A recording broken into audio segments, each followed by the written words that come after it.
Hello. Betrayal of trust in the Philippines. It hurts. Being betrayed by those whom you absolutely trusted in the Philippines. Betrayal of trust, a bit of a black subject, but it's one that's worth discussing, as it does happen.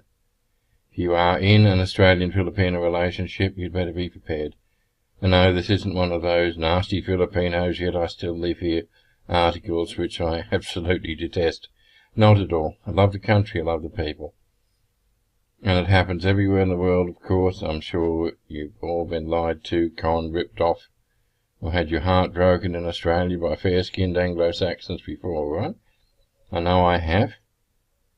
But I think I've always been better prepared to fend off betrayals because it's one Australian against another. We understand each other, whereas in the Philippines there are cross-cultural differences which can cause a lot of confusion and therefore make you more vulnerable.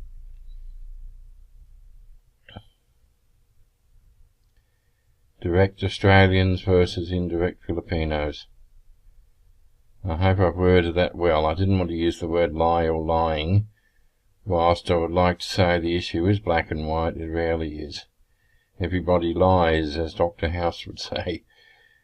If my child asks me if somebody could come inside and murder them, I'll assure them it's impossible. I will not say, well, I guess it could happen, sweet dreams. We all know the answer to the question, does this make my bum look big? A foolish man says yes, even if it's true. We all tell white lies.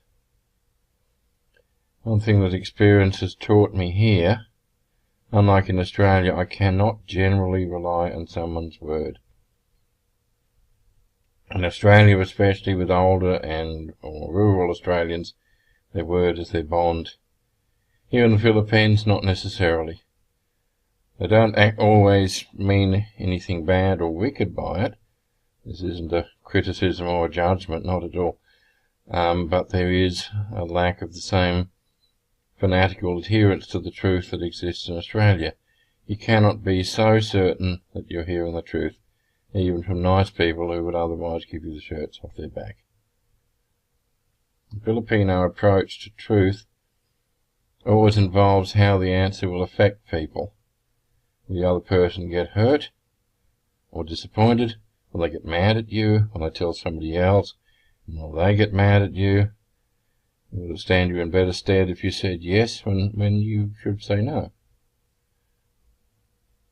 I'm at a point where I have very few people in my complete trust list here in the Philippines due to their fanatical honesty with me. Note that those who are generally young and have spent enough years with me that my influence has rubbed off. Mind you, I've also been shocked to discover recently that one whom I thought I could trust had been pretty sneaky, so completely dropping your guard is not always such a great idea. Important fact to get your head around.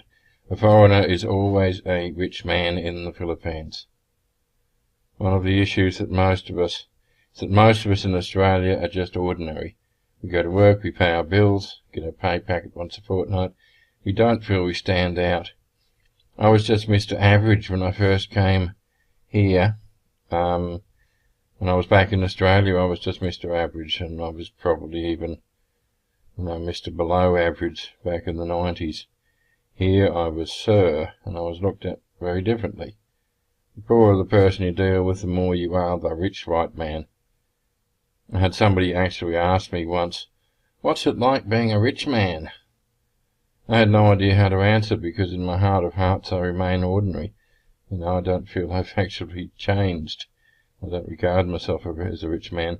But being in a position where I can afford to tell the truth and hang the consequences, that makes me exceptional here. Someone who's struggling to survive day to day, and is just one family illness away from disaster, it's easier for them to lower their standards on being honest and truthful. Tell a nice Australian man that he's incredibly handsome, that she's madly in love, and that she will stand by him forever. It's not so hard if it means your parents will get medicine and stop losing toes due to diabetes. Look, if you haven't read it, this is on the www.downundervisa.com.au site. There's a post on the hierarchy of needs. It's a good idea to read that. It'll help you understand that those who are very poor don't have the luxury of being completely honest all the time. If they're hungry, they don't have the basic needs covered, well then, their way of looking at life is considerably different to those of us who don't have those same needs. Toughening up and limiting trust. When you're back home in Australia, Aussie to Aussie, you can remain the same as you are now. But you have to accept that no matter how at home you feel, or how welcome you're treated as an Australian in the Philippines, you're still very much the new chum here and always will be. I've had 20 years or so experience with Filipino culture now, and I've been here full time for 6 years. And whilst I think I'm wiser than I was back then, although I know I am, I still have a lot to learn, and I regularly make the wrong call when it comes to trust matters. I'm fortunate that I do have a wonderful and loyal wife whom I can trust absolutely, and a select few others who I know have my back always. But regardless of this, I can't just let everyone into my inner sanctum like I really wish I could. And if you have anything to do with the Philippines, you will need to do the same.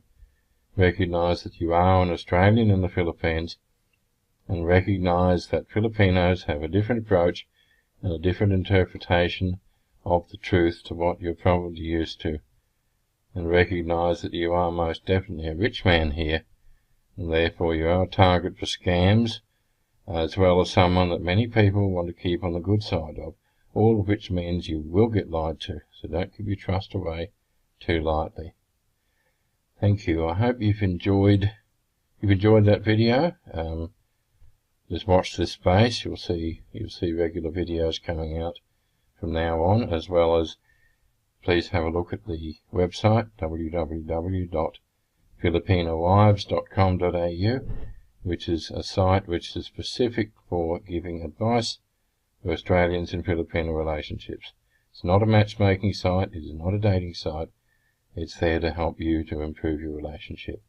And if you can please read the article there, and if you can share this video and share this article on any of the social media, we would appreciate that. Thank you.